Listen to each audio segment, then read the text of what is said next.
Greetings. This chapter is chapter 14. It is on Materials Requirements Planning, which is MRP, and Enterprise Resource Planning, which is ERP. Our learning objectives for chapter 14 are to develop a product structure tree, build a gross requirement plan, build a net requirements plan, determine lot sizes for lot, determine lot sizes for fixed order quantities. We're going to describe MRP2 and describe ERP. Like a lot of the chapters that we will review in this course, MRP is one that I really enjoy. I think if you go into a career in supply chain or operations or materials management, this is a chapter that you absolutely have to understand because of how everything is intertwined within manufacturing. And MRP is one of those things that is clearly done behind the scenes for most individuals. A lot of us see the outputs of the MRP, but we don't understand the inputs of MRP. I think I've probably communicated this a couple times in some of the previous chapters, but this is an area in my career where I've spent a reasonable portion of time understanding MRP, the forecasts that go into it, all of the different bill of materials and net requirements, and how you can use inventory management tools with like lot for lot and economic order quantity. When you combine all that together and you have a system that you understand from start to finish, MRP has absolutely helped me in my career to progress to various levels within management, because I understood all of the delicacies behind the system and everything that was going into it. So MRP is fun for me. I think it's really straightforward. Everything we go through in chapter 14 together we will be doing manually.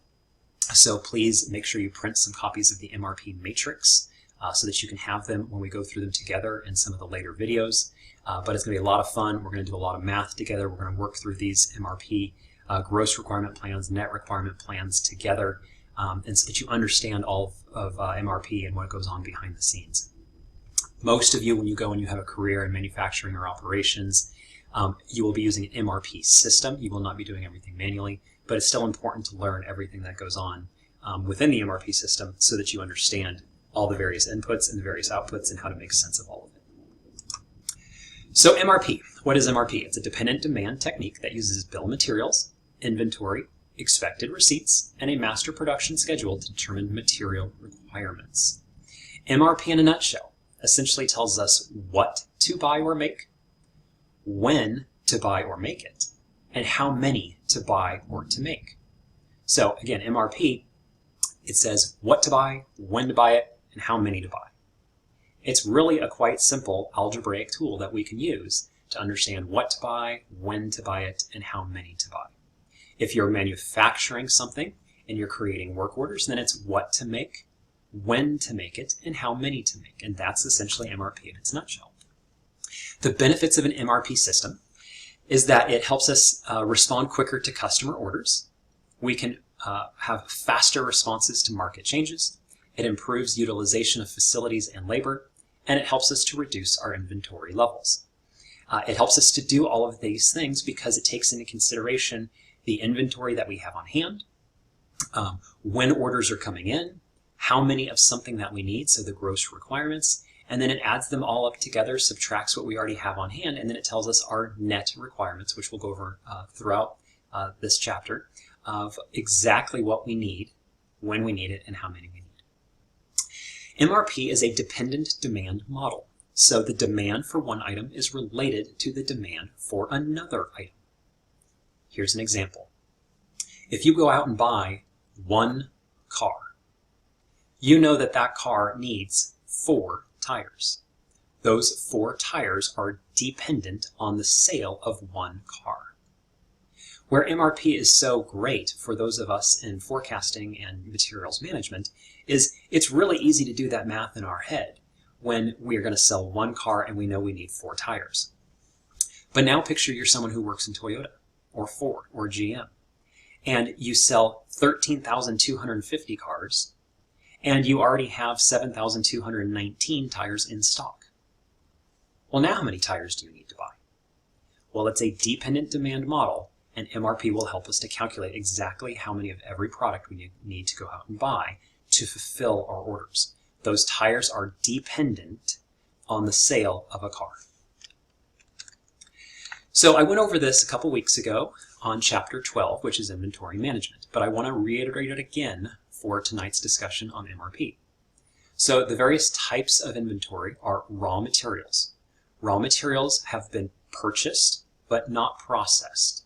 Raw materials can be component parts, subassemblies, supplies, anything that helps us to make the manufacturing or service delivery process. It's the start, it's the inputs of our process. So this is the first kind of inventory. It's the very start of our process.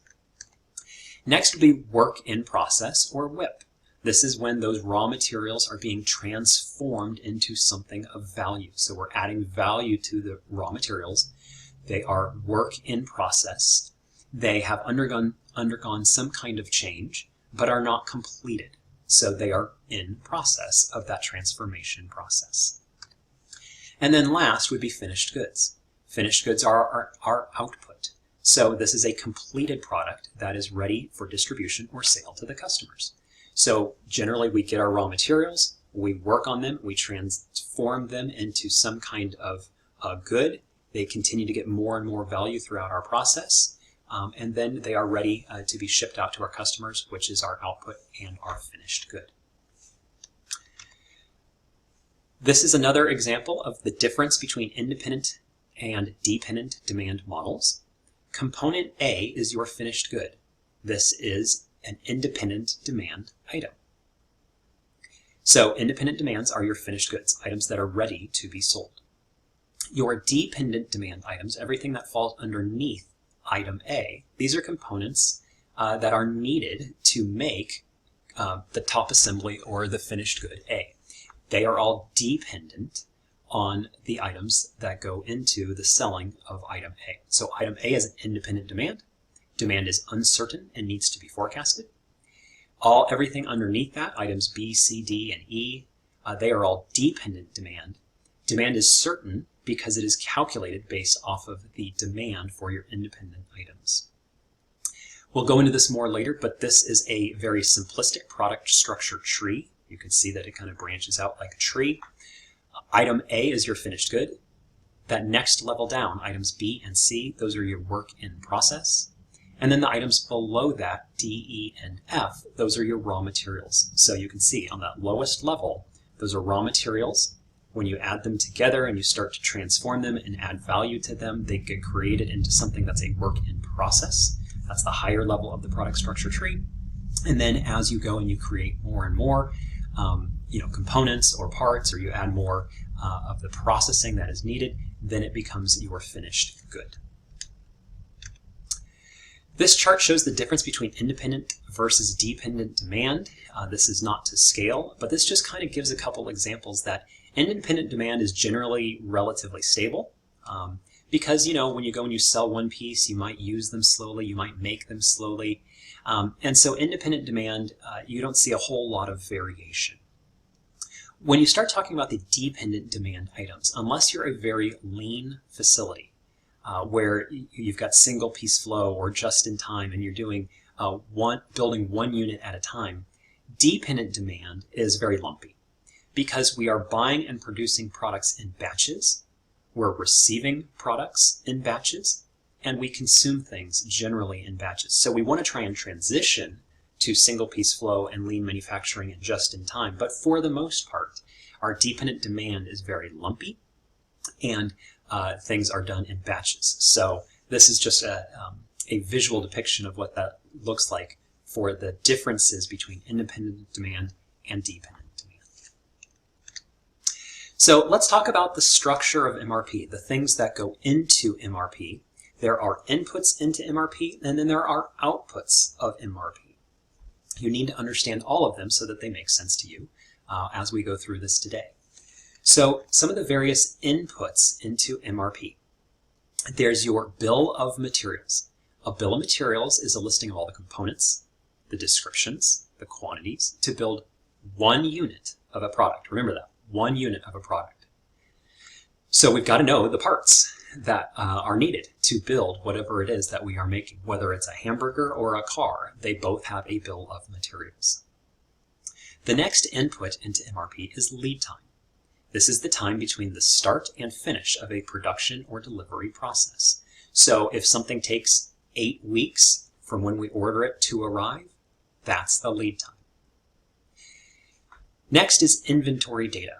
These are part classifications like your ABC codes, their quantity in stock, your units of measure. These are things that you need to know as you're inputting your MRP, you're creating your master production schedule. It's very important to have accurate inventory records so that when you go to manufacture your products, you have the right amount of products and items and raw materials on hand to do so.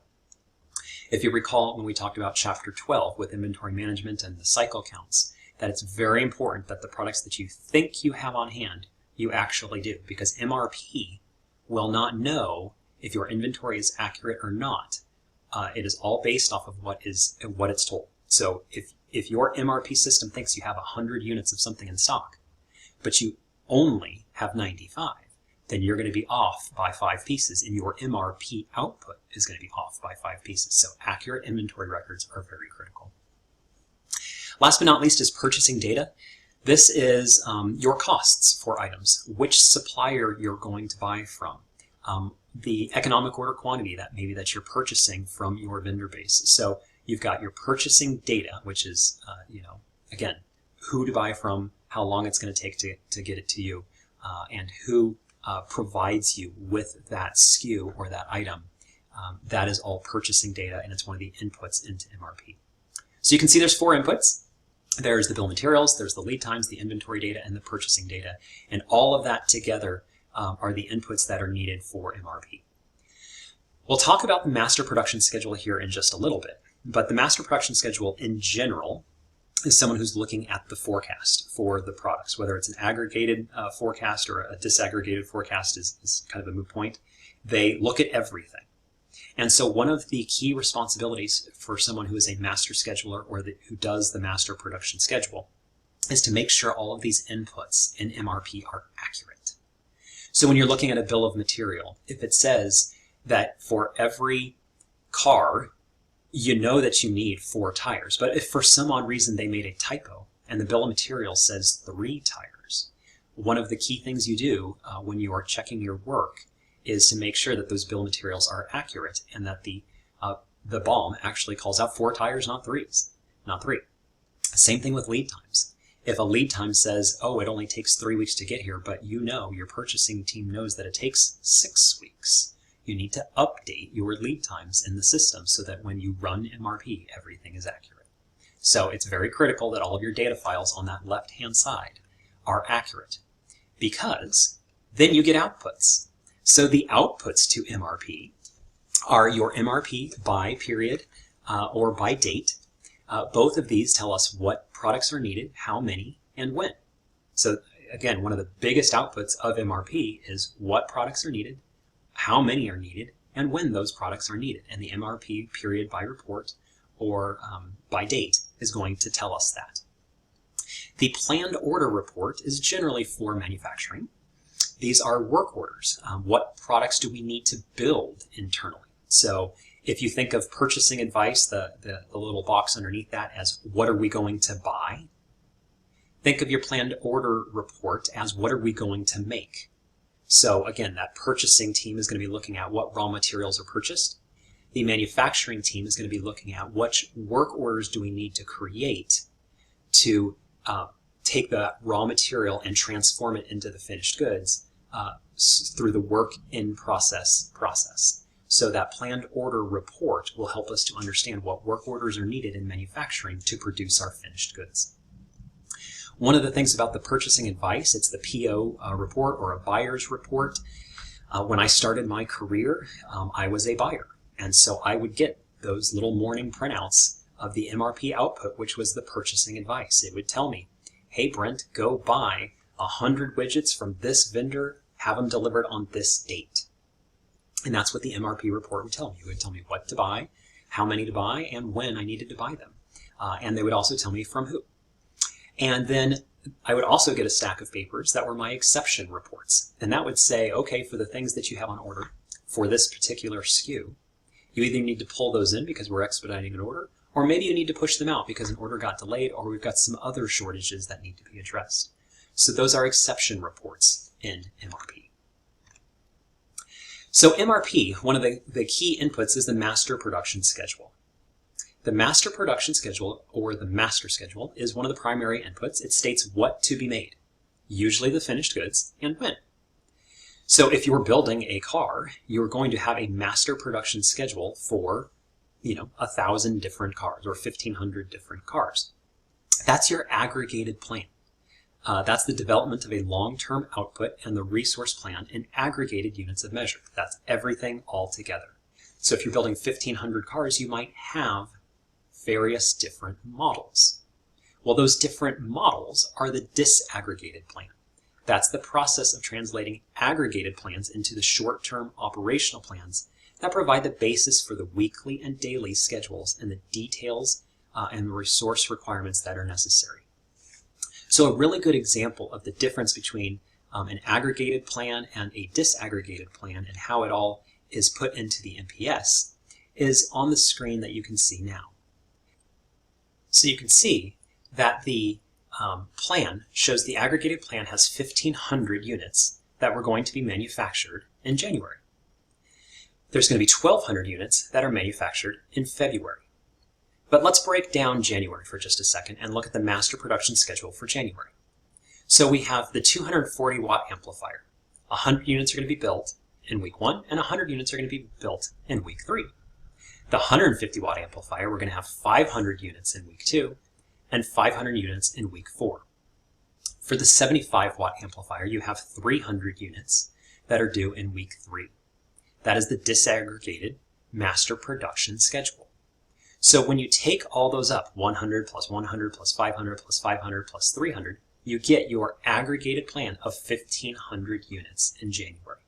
So that is our aggregated plan for January. You're building 1,500 units of this amplifier, but you can see the master production schedule looks at the 3 different types of amplifiers that will be built and when they're being built within the month of January and February. So now let's talk more about some of the MRP inputs. So a couple slides ago, I showed some the various inputs that are needed. We've got our bill of materials, we had our assembly diagrams, we had our inventory reports, we had our purchasing data. Let's talk about some of the things that are needed for MRP, which is our, the very first one is the bill of materials. So a bill of materials, or called a BOM many times, is one of the preliminary inputs or the primary inputs into MRP. It's a listing of all the components, their description, and the quantity of each to make 1 unit of a product. And again, I'm going to emphasize that 1 unit of a product.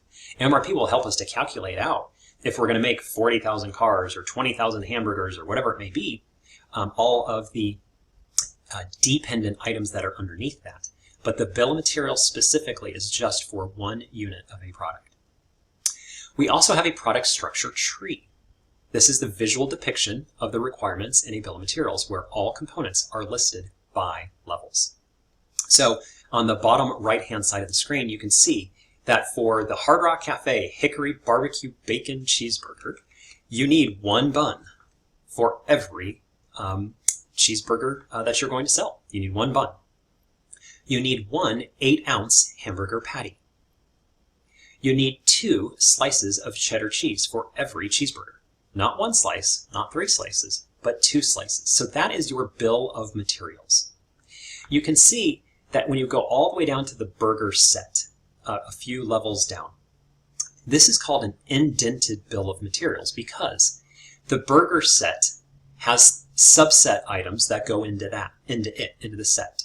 So the lettuce, the tomatoes, the red onions, the pickles, those are all indented on this bill of materials. So your actual meal is level 0. The bun, the hamburger patty, the cheese, all those few items that you see up at the top, those are level 1.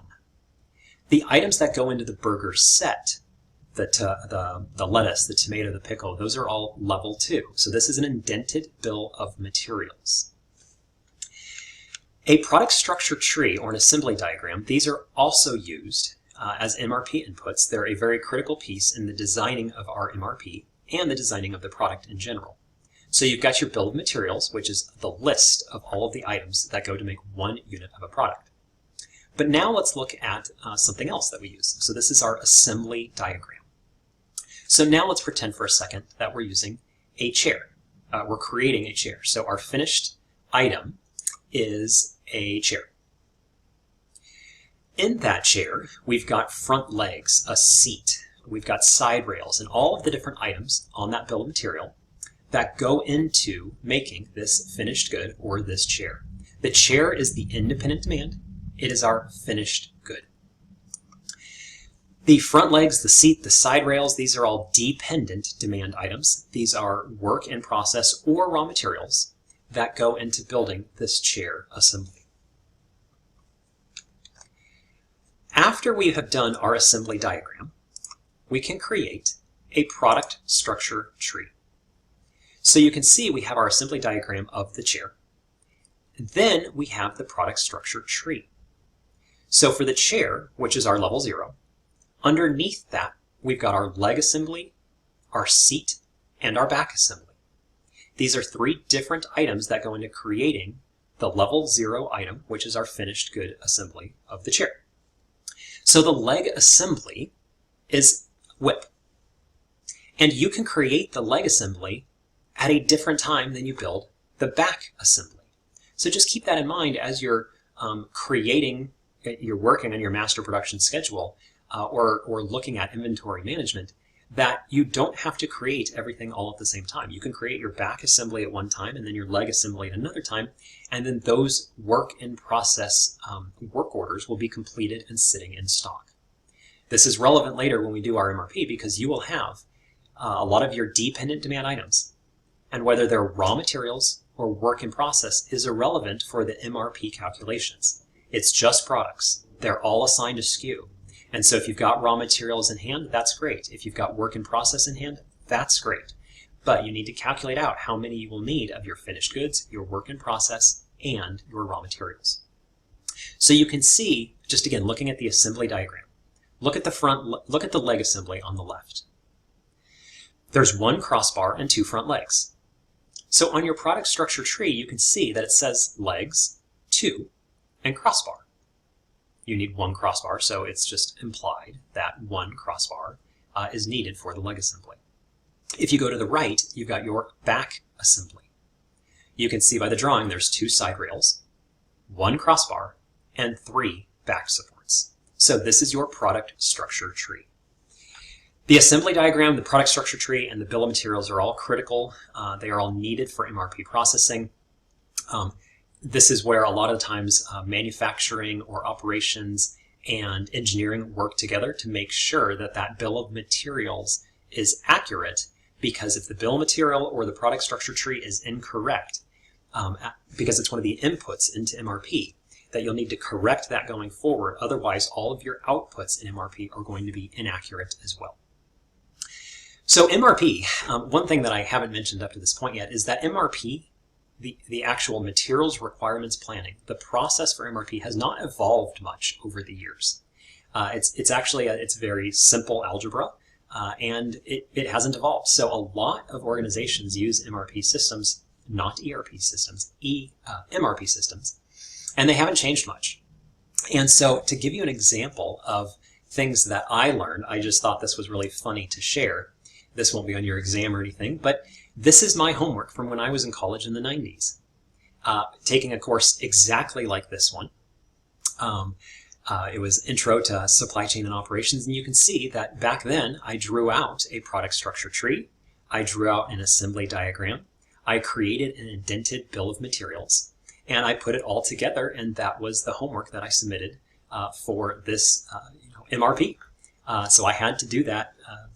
How many years ago was that? 23, 24 years ago. So this was my homework from 1998. And so, yeah, thankfully I passed. You can see that he gave me a very nice score, so that's good. Otherwise, I wouldn't have showed this to you.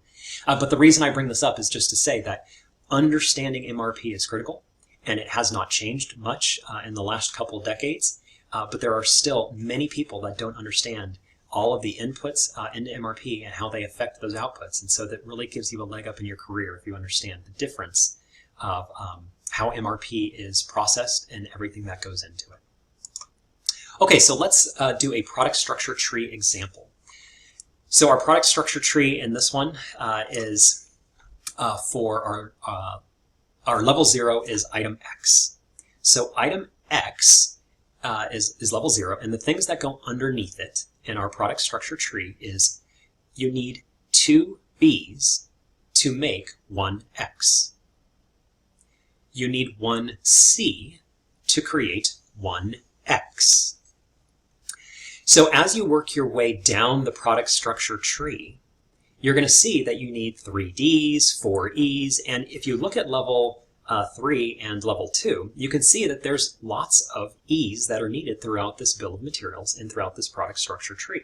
So we're going to have to calculate out how many different units of measure that we need to create this finished good item, which is item X. This is a very simplistic example of a product structure tree, and it's very, very straightforward. In your career, you're going to encounter bill of materials that have hundreds of items, hundreds, maybe even thousands. And the other thing you will see is on this product structure tree, we use E, product E, or item E, in 3 different places. That's very common. In my manufacturing career, when we were building high-powered power supplies, we would use various different screws, washers, nuts, and bolts, and things like that. And they would be used in a variety of our different products, and they'd be used all over that finished good. So on the bill of materials, you would see a lot of items that are used in different places. So this is a perfect example of that. So this is very clean. And if we have demand for 1X, let's work our way down to see how many B's we need, how many C's we need, how many D's we need, and how many E's we need. If you're looking at this product structure tree right now and you think, oh, well, we only need 3 D's or we need 7 E's, you are incorrect. So let's walk through it together. So for this product structure tree, there is X equals 1 because we are making 1. There are 2 B's that are needed for every X. Okay, so if we go back to our last example, you know how many legs were needed to build that chair? You needed 2 legs per 1 chair. So for whatever this X is, we need 2 B's for every 1 X. Next is C. C, we only need 1 C per X. Now it gets a little tricky. Notice what happened here. We do not need just 3 Ds. We need 6 Ds.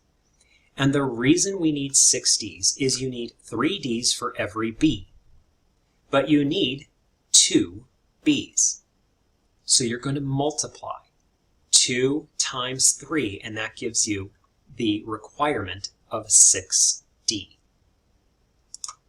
Next is F. You need 2 F's for every C.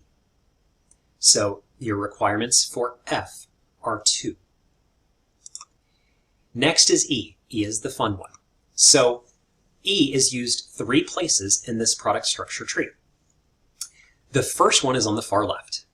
So you need 4 E's for every D. And you need 6 D's. So you actually need 24 E's on the far left. Okay, I'll say that again. So you need 4 E's for every D.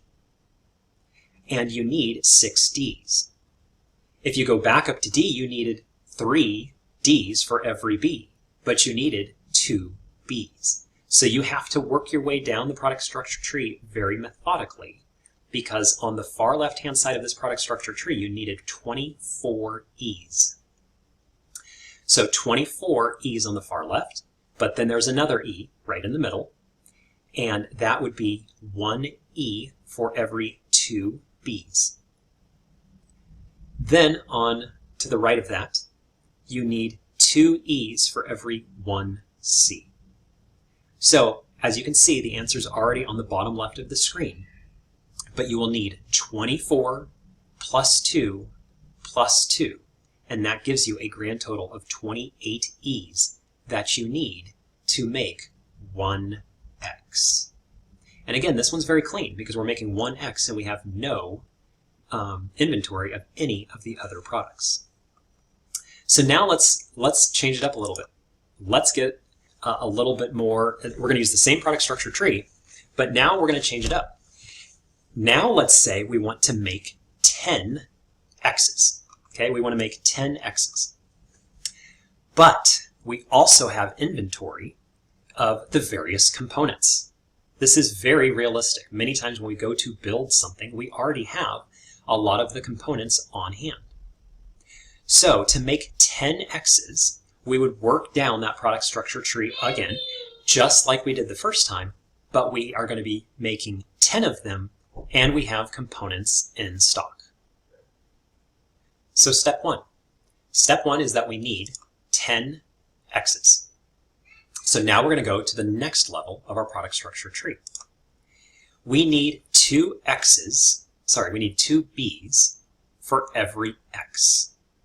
So 2 B's for every 1 X, but we need 10 X's. So there are gross requirements. The total amount of B's that we're going to need is 20. Okay, so we need 20 B's. But we have 4 of them already on hand. So we need 20 B's. We have 4 on hand. So we really only need 16 of them. We're going to go over this more on some of the other slides in one of the other videos, but 20 in this example is called our gross requirements or our gross demand. Because we have an on-hand inventory of 4 units, our net requirements are 16. The reason we do MRP in the first place is to calculate out our net requirements. Netting is the whole reason that we do MRP. We now know that we have to buy 16 B's or make 16 B's to fulfill our order of 10 X's. Okay, so just keep that in mind going forward, that 20 is our gross requirement, 4 is our on-hand inventory, and 16 is our net requirement. So now let's go and let's calculate how many C's we need. Well, there's 1 C for every 10 X's. So 1 times 10 gives us 10. But we have 10 C's on hand. So we don't actually need to manufacture any C's because they're already built in inventory in the system. So there is 1 C needed for every 1 X. We need 10 X's, and we have 10 C's on hand. So therefore, our net requirement for C is 0. Now let's go to D. We need 3 D's for every 1 B. Here's where you will start to mess up when looking at the product structure tree. In this example, you have to take into consideration the on-hand inventory. And the on-hand inventory of B is 16, not 20. So you need 3 D's for every B.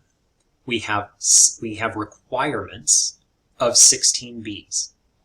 So 3 multiplied by 16 gives you 48. But you also have inventory of D. You have 8 of them. So 48 minus 8 on hand of the D's gives you a net requirements of for D of 40. So you need 40 D's. Next, let's go to F. For F, you need 2 for every C. But again, you already have all of your C's in stock. So 2 F's for every 1 C, but you don't need any C's. So 2 times 0 gives you 0. And then last but not least, the fun one is E. So go slow, take your time doing the math, but for E, there are 4 E for every 1 D. So you need 40 D's. So 4 E's multiplied by 40 D's gives you 160. Then you need 1 E for every 1 B. So for B's, there are 16 requirements.